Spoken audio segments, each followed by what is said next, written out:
Kırklar yazı,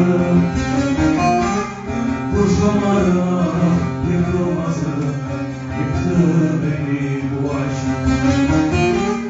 Kurşunlarla yıkılması, yıktı beni bu aşk.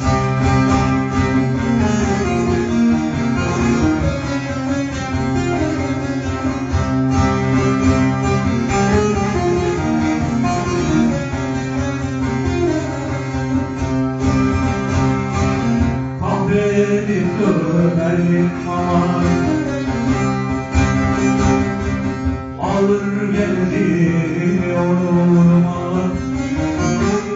Kahvedip dönerim aman, ağır geldi vurma. Belalı bir uçurma çekti beni bu aşk.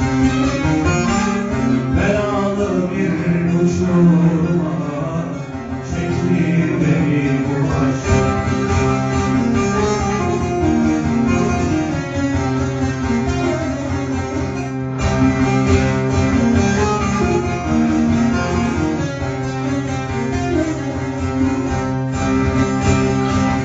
Savruldu yüreğim çöre, taş olsa melekler, cehennem ateşiyle yaktı